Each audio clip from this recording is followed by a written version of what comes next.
கர்த்தருக்குள் பிரியமானவர்களே, மே 11 இன்றைய பனித்துளிகளின் தலைப்பானது துடிக்கும் கடிகாரம். வசனம் சங்கீதம் 37வது அதிகாரம் 7வது வசனம்.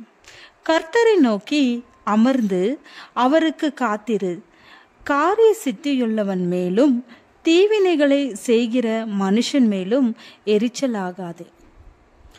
தொழிலாளர்கள் குழு உறைந்த ஏரியிலிருந்து பனியை வெட்டி ஒரு ஐஸ் கேஸில் சேமித்து வைத்து கொண்டிருக்கும் பொழுது அவர்களில் ஒருவர் ஜன்னல் இல்லாத கட்டிடத்தில் தனது கை கடிகாரத்தை இழந்துவிட்டார் என்பதை உணர்ந்தார். அவரும் அவரது நண்பர்களும் அதை தேடும் முயற்சி வீணாய் போயிற்று. அவர்கள் தேடுவதை அறிந்த பிறகு மற்றும் வெளியேறுவதை கண்ட ஒரு சிறுவன் கட்டிடத்திற்குள் சென்றான். விரைவில் அவன் கடிகாரத்துடன் வெளிப்பட்டான். அவன் அதை எப்படி கண்டுபிடித்தான் என்று கேட்டதற்கு, நான் அமைதியாக உட்கார்ந்து உற்று கவனித்தேன். விரைவில் நான் கடிகாரத்தின் துடிக்கும் சத்தத்தை கேட்க முடிந்தது.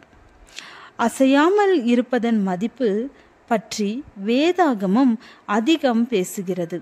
இதில் ஆச்சரியப்படுவதற்கு ஒன்றுமில்லை. ஏனென்றால் தேவன் சில நேரங்களில் ஒரு மெல்லிய குரலில் பேசுகிறார். அப்பொழுது அவர், நீ வெளியே வந்து கர்த்தருக்கு முன்பாக பர்வதத்தில் நில் என்றார். அப்பொழுது இதோ கர்த்தர் கடந்து போனார். கர்த்தருக்கு முன்பாக பர்வதங்களை பிளக்கிறதும் கன்மலைகளை உடைக்கிறதுமான பலத்த பெருங்காற்று உண்டாயிற்று. ஆனாலும் அந்த காற்றிலே கர்த்தர் இருக்கவில்லை. காற்றிற்கு பின் பூமி அதிர்ச்சி உண்டாயிற்று. பூமி அதிர்ச்சியிலும் கர்த்தர் இருக்கவில்லை.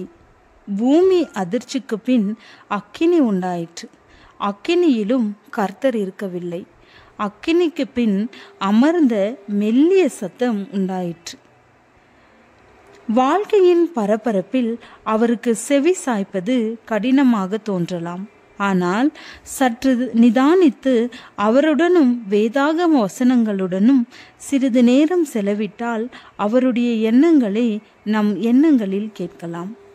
தீய மக்களின் பொல்லாத திட்டங்களிலிருந்து நம்மை மீட்பதற்கும் நமக்கு அடைக்கலம் கொடுப்பதற்கும் உண்மையுள்ளவர்களாக இருக்க உதவுவதற்கும் நமது நம்பிக்கை கர்த்தர் மீது இருக்க வேண்டும் என்று சங்கீதம் 3வது அதிகாரம் வசனம் 1-7 நமக்கு கூறுகிறது.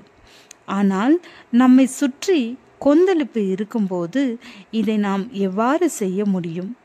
வசனம் 7 இவ்வாறு கூறுகிறது, கர்த்தரை நோக்கி அமர்ந்து அவருக்கு காத்திரு. ஜெபத்திற்கு பிறகு சில நிமிடங்கள் அமைதியாக இருக்க கற்றுக்கொள்வதன் மூலம் இதை நாம் தொடங்கலாம். அல்லது அமைதியாக வேதாகமத்தை படித்து வார்த்தைகளை நம் இருதயத்தில் வைக்க வேண்டும். பின்னர் ஒருவேளை அவருடைய ஞானம் நம்மிடம் அமைதியாகவும் நிதானமாகவும் அந்த துடிதுடிக்கும் கடிகாரத்தை போல பேசுவதை கேட்க முடியும். ஒவ்வொரு நாளும் நீங்கள் எப்படி தேவனுக்கு முன்பாக அமைதலாக முடியும்? அமைதியாக இருக்கவும் கேட்கவும் எது உங்களுக்கு உதவும்? ஜெபம்.